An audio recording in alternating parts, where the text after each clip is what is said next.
In this video, we are looking at this brand new 1/18th scale RC monster truck from Redcat, the Redcat MT18. If you're new to the channel, welcome. My name is Troy. This is Roadside RC. You tend to find me bashing or crawling or drifting or racing, plus doing product review videos and how-tos. We're going to be checking out this brand new Redcat MT18, giving you an overview here on the bench, getting a driving impressions, both like inside and outside, and seeing just how this truck does. This is everything that you get in the box. Of course, the truck itself, the standard Redcat controller that we get on a lot of their smaller vehicles, a very simple instruction manual. But the important part here is this QR code here on the front that sends you to their website so that you can get the most up-to-date version of the instructions. Couple little spare parts here. Looks like some body posts, looks like some different other clips and pins. A USB charger, the 2S LiPo 750, same one that came in the Redcat Ascent-18 crawler. When you do buy one, you have a choice. Do you want red or blue? So I have the blue Lawless version, but they also have a red Edelbrock version. Really nice with the white stripes on there. So pretty fun there that you can choose between those two. Taking a quick look at the outside of the truck, you see nice square body design here. Very classic monster truck design. Chevron tires that are a little bit soft. We're talking a little bit over 40 to getting almost to 45 millimeters wide. Total height is somewhere around 70 millimeters. The body itself per Redcat small crawler, just like the Ascent, is just a flip forward design, and it can come right off very easily there. And then underneath here, you see a lot of kind of some shared parts and a shared design, I'm going to say intent, with the Redcat Ascent-18. When I first got this truck, I just said, hey, look, you know, Redcat took the Ascent-18 and they just put some big tires on it and a different body, and they call it a monster truck. Some of that is somewhat true, some of that is not. At this point, I've actually made some modifications to my Ascent-18, so it's a little bit harder to see just apples to apples, but they do not share the chassis. This is actually a unique chassis for the MT18. You have the little side panels on here, you have the little exhaust headers. The battery mounts in a different location, ESC is mounted in a different location, all of that kind of stuff. You do see some shared parts, such as how the body mounts is the same. The shocks appear to be the same design, even if maybe they are built slightly differently or something like that. They appear to be the same basic components. Because of the big tires, because of the new chassis, we do see some different link styles here. These are a plastic link, but they're not the round plastic link that initially came on the Ascent-18. They're more of a rectangle, stronger. The other thing that we see here is full metal drive shafts front and rear, which is obviously something that is going to be a really nice upgrade when you have bigger tires and doing more monster trucky things versus crawling. They have a whole rear steer setup ready to go for you. Now all the linkage is there, everything is ready to go from a rear steering standpoint, except it has a whole servo block off. This is actually one of the more creative ways that I've ever seen a company be ready for rear steer out of the box but not actually give it to you. All you have to do is unbolt these 3 screws, bolt a servo in, wire it in, and you're ready to go. Everything is here and ready for you to have 4-wheel steering on this truck. Of course, the big deal here is non-portal axle and portal axle. So do we get a little extra speed out of the truck and that kind of stuff because we don't have that gear reduction? It definitely seems like that's the case. This truck has some good speed to it. So you can see, although overall some of the design intent maybe is shared, it is not the same parts when it comes to the front axle. Ascent-18 as a crawler, of course, is going to have locked differentials everywhere. On the MT18, you actually have open diffs both front and rear, which means it really helps with turning and some of the bashability in that regard, but also if you do try to climb up and over something, you definitely start to notice the lack of the locked diffs. The differential wants to diff out a lot. Now I do think maybe we can get in here and maybe put some thicker fluid in the differential, something like that, because it is very, very thin, maybe almost nothing on the inside of there as it comes from the factory. Or talking to the Redcat engineers, there's opportunity to use the locker that is installed in the Ascent-18 over here in the MT, and then you can actually just fully lock the driveline. Center skid and some of those parts are also shared, so some of these aluminum and brass upgrades that are available for the Ascent-18 will translate over here to the monster truck. And if you're really curious just about how big it is, there is the FMS Smasher monster truck, obviously a direct competitor to it. You can see how much bigger, how much wider at least, the Lawless tires are versus it. You can see wheelbase is about the same, height is about the same.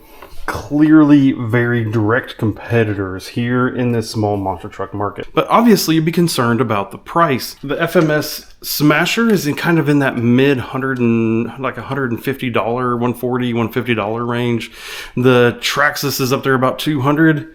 And this Lawless is going to come in right there in the middle between the two of them, which makes it a really good value. But of course, you want to know how this thing drives. That I've been having a lot of fun with this with my kids over the last couple days. I'm going to show you a lot of different driving scenarios and just how the truck does.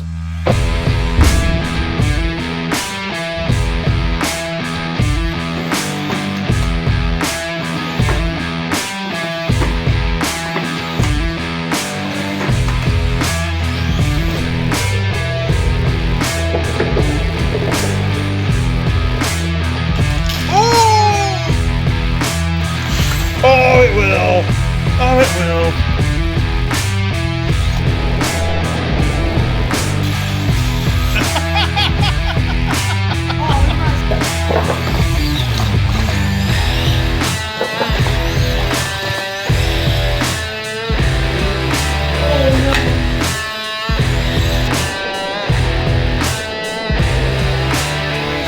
Oh, you did it! You did it! It does the thing!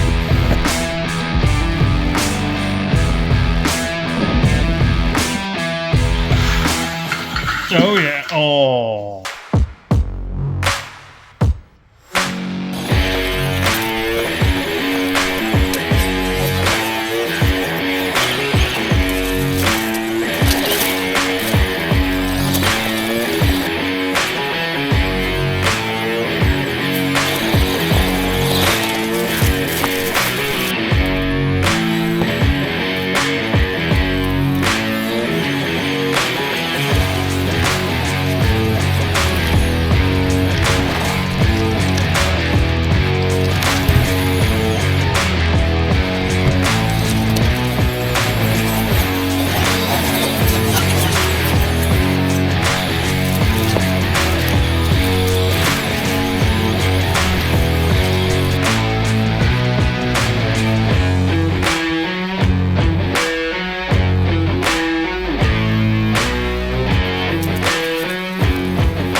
Nice.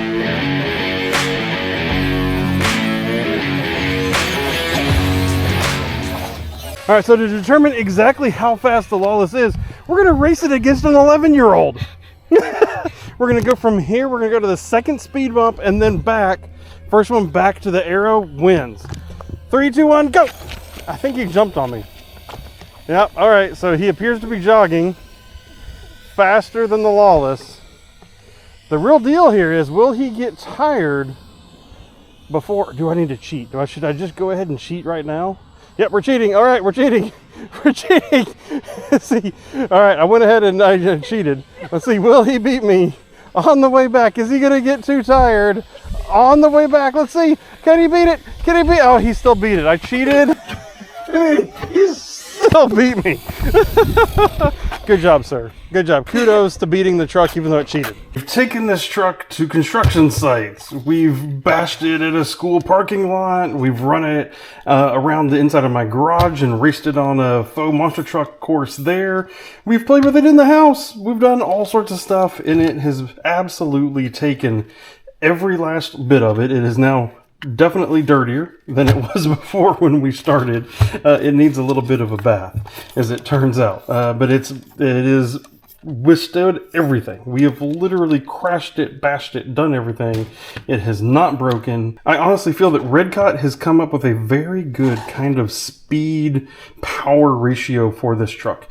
It's enough to be fun, but it's not so wild that the truck's just constantly flipping over and is undrivable. And then the pricing that they have this thing at, it is kind of a no-brainer. I see, you know, holiday season 2024, I can see selling a lot of these. There's a bunch of people that I could see really enjoying unwrapping this as a gift and having fun with it. You can have fun with it inside, you can have fun with it outside. One of the things that I always use as a big tell as I review vehicles is, do my kids come back to them? And honestly, like, my kids have continued over the last few days to come back and back and back to this truck, and, you know, set up makeshift obstacle courses in the house, set up little jumps in the house, and just have a blast with it. Probably the best little RC monster truck that you can get on the market, especially for the price.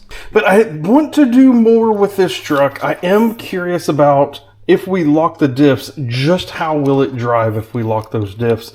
I think would be able to more pull donuts. Right now it diffs out and it won't do a donut. And a monster truck needs to be able to pull a donut. So I think that is potentially step one, is locking the diffs.